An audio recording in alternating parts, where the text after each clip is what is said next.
What sets American pop apart from other art movements in terms of market appeal? Well, I think that the first point to note is the proven resilience of this established arena. Buyers recognize the importance and the excitement of buying into and actually being part of such a dynamic era in art history.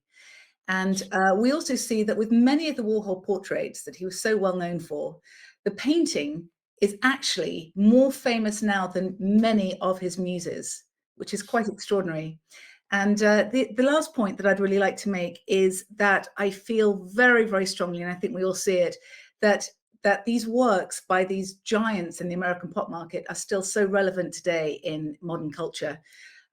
So, these artists that we're going to discuss today really marked an epoch in art history. Pop was more, I don't, at the risk of sounding corny, it was a state of mind. It was more, people talk about the term zeitgeist, what's in the air, and there was just something in the air. The person generally credited for putting the whole pop movement together was a dealer named Ivan Karp, who became the director of the Leo Castelli Gallery. And Karp, who I knew personally, would tell stories about how there was something in the air. Within 2 weeks, I mean, this is hard to believe, and maybe he's making this up. I don't know. I wasn't there.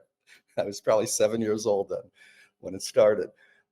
He met James Rosenquist, Andy Warhol, Roy Lichtenstein, and I believe the minimalist, possibly Dan Flavin. I mean, within 2 weeks. I mean, this is crazy, that much talent. And he said to his wife, there's something that's happening. There's something going on.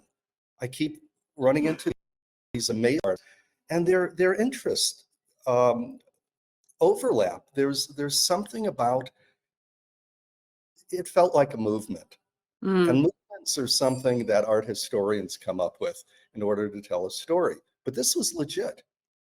I've never seen anything since then, anything Really? like this. So you don't think there's been something in the air in the same way?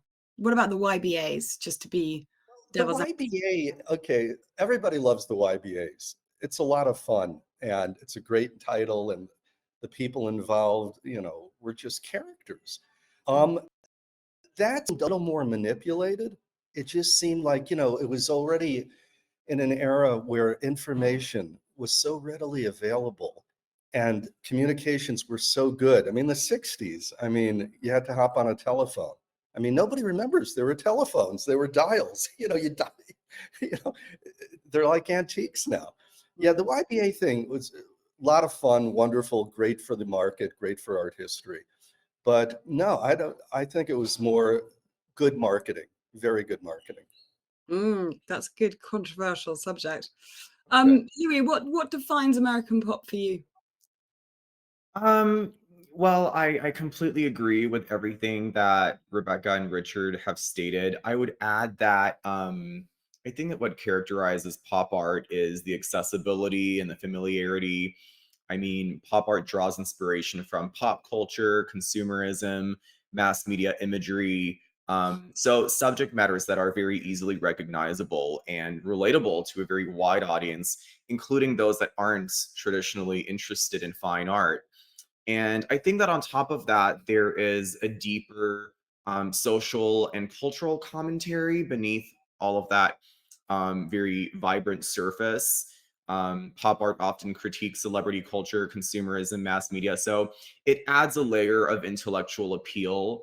And I think that the last thing that I would mention is that it's got such an amazing cross generational appeal.